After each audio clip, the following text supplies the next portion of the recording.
오늘 새벽 함께 보실 하나님의 말씀은 야고보서 5장의 말씀입니다. 봉독은 5장 15절만 봉독해 올립니다. 믿음의 기도는 병든 자를 구원하리니 주께서 그를 일으키시리라. 혹시 죄를 범하였을지라도 사하심을 받으리라. 아멘. 야고보서는 행함을 강조하고 있지만 결코 행함만을 강조하고 있지 않다고 말씀을 드렸습니다. 믿음을 이야기함과 동시에 그 믿음 안에서 행함의 위치를 말해주고 또 특별히 야고보 사도는 믿음과 행함 그리고 기도라는 이 3대 요소를 중심으로 성경을 기록하고 있는 것이죠. 그 3대 요소가 오늘 5장의 본문에서 그대로 드러납니다. 오늘 15절에서 16절까지를 제가 한번 읽어드려 보겠습니다. 믿음의 기도는 병든 자를 구원하리니 주께서 그를 일으키시리라. 혹시 죄를 범하였을지라도 사하심을 받으리라. 그러므로 너희 죄를 서로 고백하며 병이 낫기를 위하여 서로 기도하라. 의인의 간구는 역사하는 힘이 크민이라. 믿음과 기도 그리고 또 서로를 향한 사랑의 행함들이 그대로 담아져 있는 중요한 본문의 내용이 오늘 읽어내려가신 5장의 본문입니다. 앞선 4장에서 기도에 대해서 먼저 언급이 되어 있었죠. 4장 2절에서 3절을 읽어드립니다. 너희는 욕심을 내어도 얻지 못하여 살인하며 시기하여도 능히 취하지 못함으로 다투고 싸우는도다.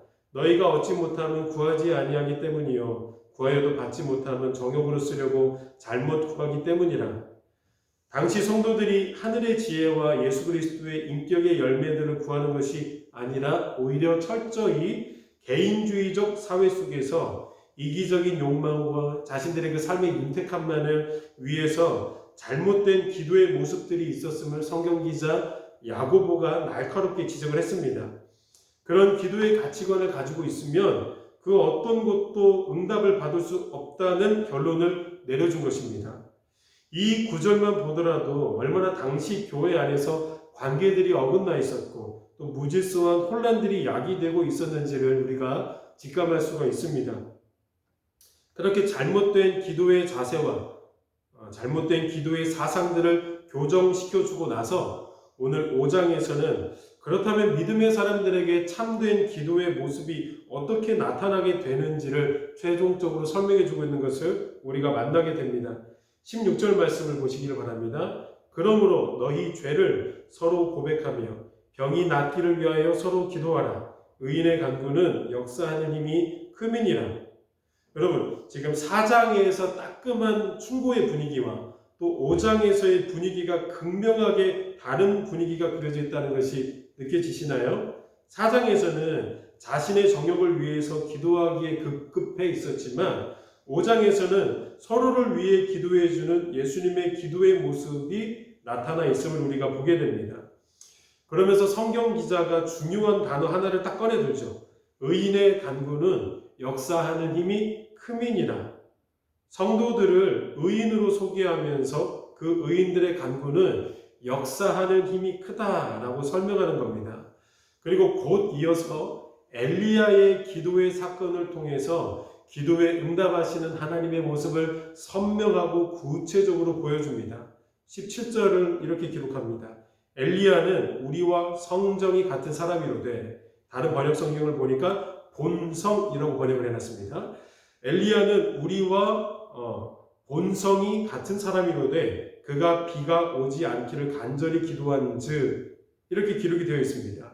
여러분, 엘리야라는 그 사람 자체가 우리와 다른 특별한 사람이어서 기도의 응답을 받았다는 것이 아니라는 것을 밝히죠.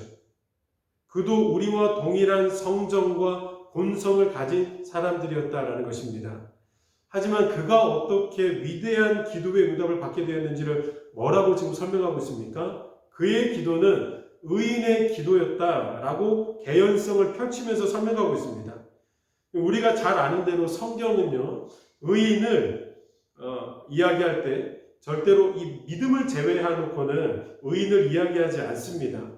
믿음과 의인이라는 상관관계를 놓치시면 안 되는데 오늘 응답을 받은 엘리야의 기도 안에도 반드시 믿음이라는 어떤 요소가 분명하게 있다는 것을 암묵적으로 시사하고 있습니다. 왜 성경기자 야고보가 의인의 기도의 역사를 이야기하면서 엘리야의 사건을 부연으로 설명했냐면 그 엘리야의 기도는 언제나 믿음을 통한 기도였기 때문이라는 것입니다.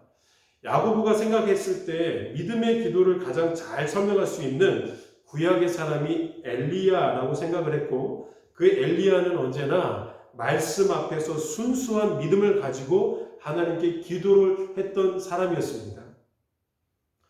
여러분, 그리고 이 모든 진리들을 말하는 궁극적인 이유는 성도된 우리들이 엘리야의 기도의 모습과 자세와 신뢰를 바탕으로 서로를 위해서 간절히 기도해 주면 그 기도는 우리의 인간된 자격으로 역사가 만들어지게 되는 것이 아니라 우리의 믿음과 하나님의 말씀이 만나게 됨으로 역사가 이루어지게 된다는 것을 말하고 싶었던 것입니다.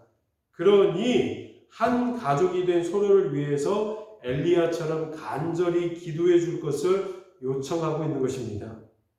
여러분, 지금 앞에서 말씀드렸다시피 당시 교회 안에서 이타적인 기도가 흘러나오기보다는 지금 이기적인 욕망 안에서만 하나님께 기도를 올리고 있었습니다.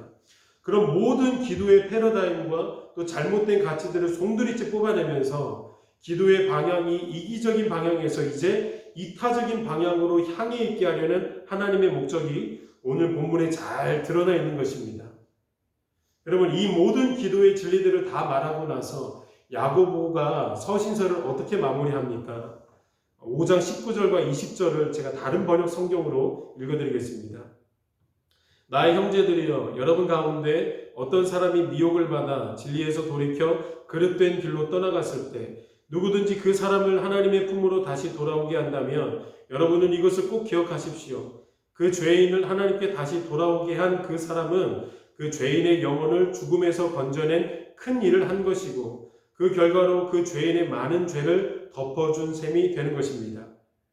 여러분, 결국 야고보는 믿음의 사람들에게 나타나야 하는 삶의 모습과 기도의 내용과 기타 여러 가지 모든 부분들이 전부 자기 자신에게 향해 있지 않고 남을 향해 있어야 하고 함께 거룩한 하나님을 섬기는 성도된 자들에게 향해 있어야 함을 명시하고 있는 것입니다. 말씀에 비추어서 우리의 기도를 돌아보기를 원하고 우리의 삶을 비춰보기를 원합니다. 과연 우리에게 얼마나 성육신적 예수 그리스도의 삶이 나타나고 있는가? 혹 아직도 내 욕심과 내 인생의 그 윤택함만을 위해서만 급급해하며 기도하고 있지는 않은가? 돌아보기를 축복합니다. 동시에 지금 우리 교회에 아픈 가족들이 너무 많이 있습니다. 질병으로, 또 사고로, 그 다음에 또 그 밖에 관계적인 막힘들과 또 사역의 통증들로 인해서 고난의 시간들을 통과하고 있는 가족들이 많이 있습니다. 그들을 위해서 우리가 취해야 하는 예수님의 모습이 무엇이겠습니까? 엘리야를 통해 그려낸 기도의 모습을 우리가 배우면 되는 것입니다.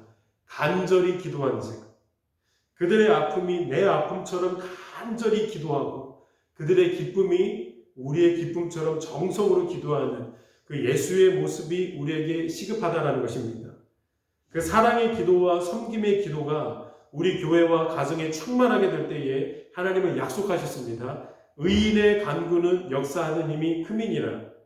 오늘도 성령으로 인해서 하나님의 기쁜 마음을 통달하고 또 그 마음과 함께 간절히 기도하는 이 새벽 되기를 예수님의 이름으로 축원드립니다. 기도하시겠습니다. 좋으신 아버지 하나님, 오늘도 말씀으로 우리를 다스려 주셔서 감사합니다. 의인의 간구는 역사하는 힘이 큽니다 라고 말씀하신 주의 말씀 가운데 우리가 믿음으로 발현되어지게 하시고 엘리야가 주의 약속을 붙들고 간절히 기도했던 것처럼 우리 주위에 또 우리 가족들 가운데 병들고 지치고 상해 있는 우리의 가족들을 위하여서 우리 또한 간절히 기도할 수 있도록 우리의 마음을 뜨겁게 하여 주옵소서. 예수님의 이름으로 기도드립니다. 아멘. 이 시간은 공동의 기도의 제목과 각자의 기도의 제목을 가지고 기도하며 나가겠습니다.